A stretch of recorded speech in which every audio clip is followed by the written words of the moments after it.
Oxfam datang ke Indonesia pada tahun 1957 dan kami mulai bermitra bersama dengan Kementerian Sosial Republik Indonesia pada tahun 1972. Kami hadir sebagai lembaga kemanusiaan yang bermitra dengan pemerintah, organisasi masyarakat sipil, dan juga komunitas untuk membuat perubahan. Oxfam tumbuh dan beradaptasi sesuai dengan konteksnya. Sebagai organisasi pembelajar yang yakin bahwa perubahan tercipta karena adanya kolaborasi dan juga kepemimpinan dari masyarakat itu sendiri, Oxfam ingin bersama-sama dengan semuanya. 68 tahun bukanlah waktu yang singkat. Perjalanan ini telah memberi ruang pada aspirasi yang datang dari komunitas, organisasi masyarakat sipil untuk menguatkan pemerintah dan pihak lainnya sehingga kita bisa bersama-sama menciptakan dunia yang adil dan setara.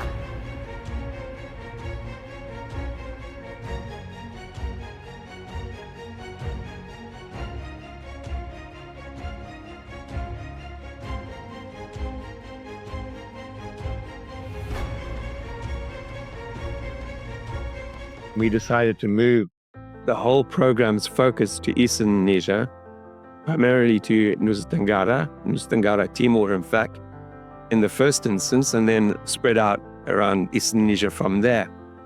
And we changed it to looking at more community organizing, income support, but really importantly, empowering women. Ciri utamanya Oxfam, kenapa Oxfam itu diterima dengan mudah di mana-mana?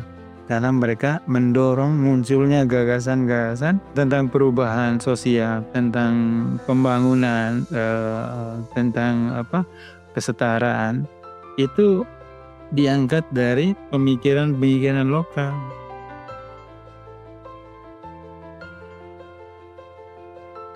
Dalam pembangunan, seringkali kita kurang memaknai masing-masing aktor pembangunan dengan tepat.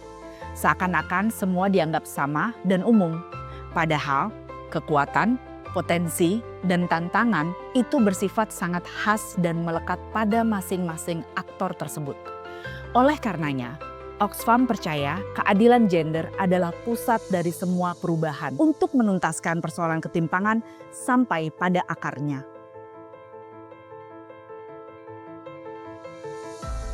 Salah satu hal yang menarik saya untuk kemudian bergabung dengan Oxfam adalah isu-isu yang dibawa oleh Oxfam yang berkaitan dengan keadilan ya, atau justice.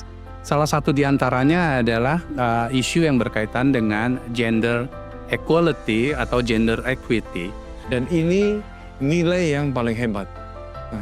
Bagaimana tidak saja bicara tentang kesetaraan, tapi dia benar-benar mendemonstrasikan tentang kesetaraan itu seperti apa. Memang sempat saya melawan bahwa saya tidak setuju dengan kesetaraan gender karena saya hanya melihat bahwa kesetaraan gender itu melawan laki-laki. Akhirnya saya menolak, tapi ternyata diberikan pemahaman tentang itu sama Oxfam dan konsepsi Bu Sayun belajar, hanya saya pelajari ternyata pembagian peran. Dari saat itu saya mulai mengajak teman-teman perempuan bahwa kita itu bisa melakukan sesuatu yang dilakukan oleh laki-laki. Kisah Bu Sayun itu seperti percikan api.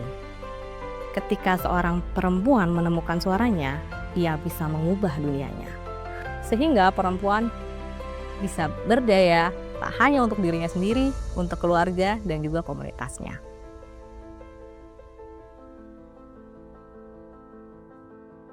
Oxfam memperkenalkan gagasan bahwa kemiskinan itu adalah masalah struktural. Dan pemerintah itu punya kewajiban untuk memenuhi persoalan-persoalan hak warga negara yang antara lain karena persoalan struktural menjadi miskin.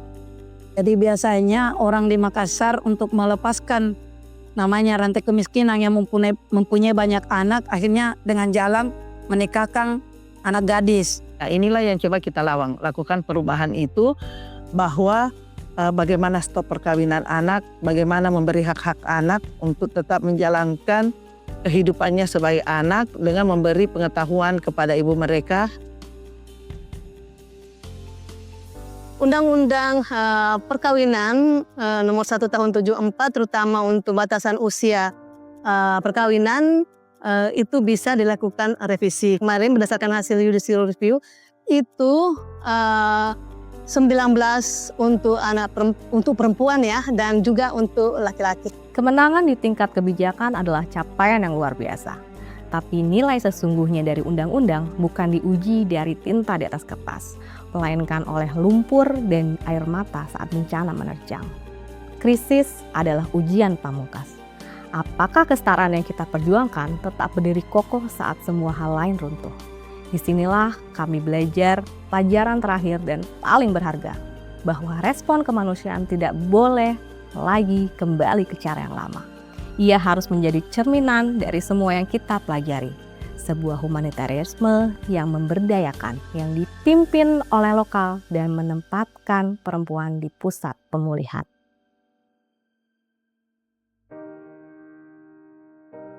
Nah, kami sangat bersyukur bermitra dengan Oxfam, di mana banyak NGO dan NGO lain datang ke Palu itu tidak menggandeng organisasi lokal, tapi mereka maju sendiri dan berkantor di Palu.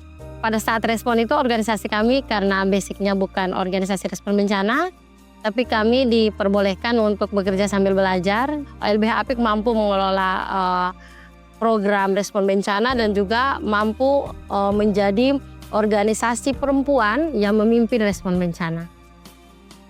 Satu pendekatan inovasi yang kita lakukan untuk mengembangkan praktik aksi antisipasi di komunitas adalah menggunakan ombrometer. Ombrometer itu salah satu fungsinya adalah untuk mengukur curah hujan. Kalau dia di atas 100 mm, maka itu sudah potensi terjadinya banjir. Tanpa kita sadari ternyata lembaga Oxfam dan konsepsi ini membentuk karakter kami sebagai masyarakat Sembadun Lawang khususnya, dan tim siaga bencana desa pada khususnya. Perjuangan selanjutnya adalah bagaimana memastikan agar setiap keluarga punya pegangan ekonomi, terutama agar mereka tidak hanya bisa bertahan, tapi benar-benar bisa membangun kembali hidupnya dengan mandiri. Karena itulah keadilan ekonomi menjadi kunci agar perempuan, petani, kelompok rentan tak lagi hanya bisa bertahan, tapi bisa menentukan arah hidup dan masa depannya.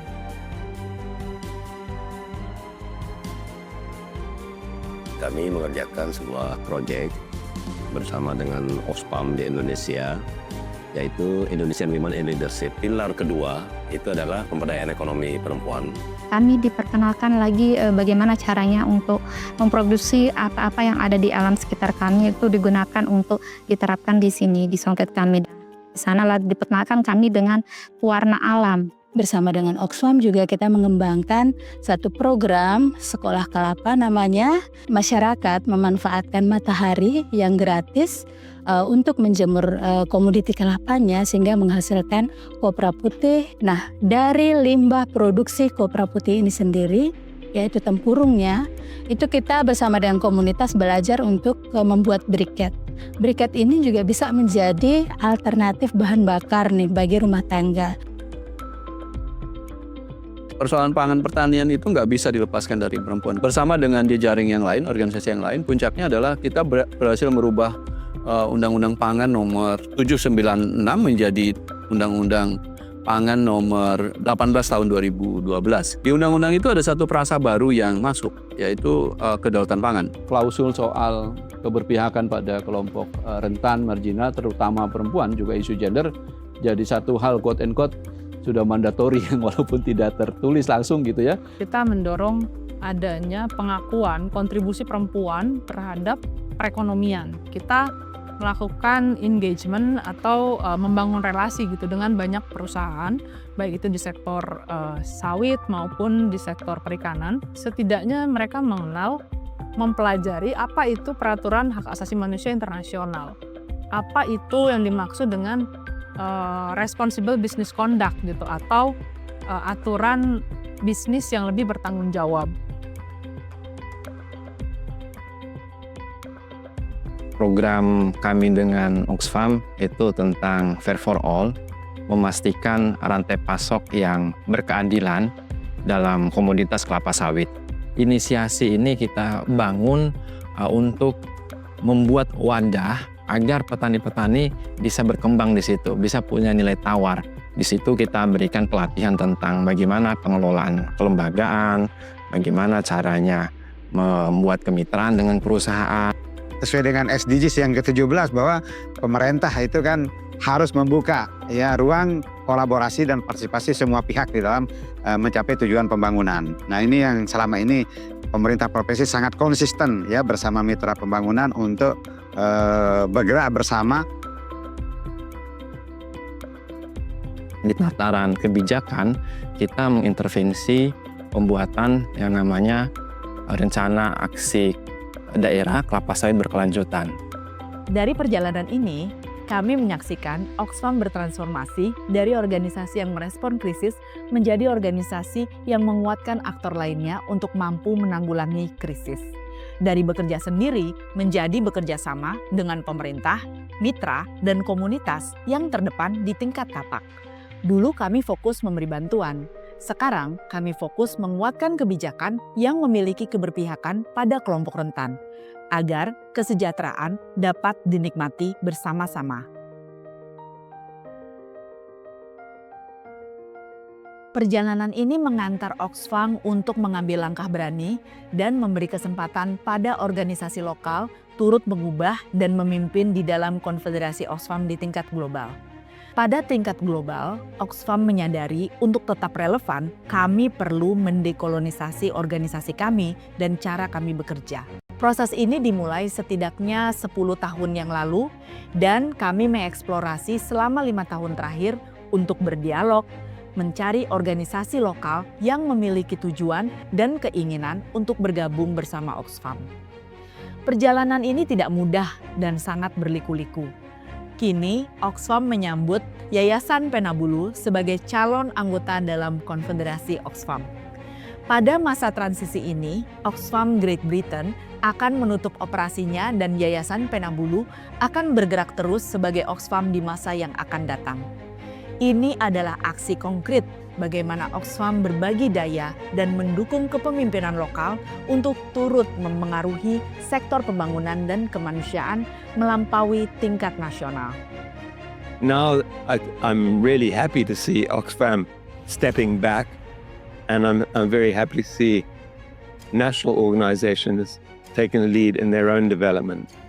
For me, that's really important. Dan saya pikir Penabulu atau nanti Oxfam Indonesia itu akan bisa memberikan kontribusi terhadap keluarga besar Oxfam Internasional dalam upaya untuk membuat dunia lebih baik lagi di masa yang akan datang. Kita akan sangat menghormati dan kemudian melanjutkan legacy yang sudah dihasilkan atau sudah diinvestasikan selama ini oleh Oxfam di Indonesia. Dengan proses ini, kami seluruh masyarakat sipil di Indonesia bisa tetap locally rooted, tetapi mulai kemudian globally connected.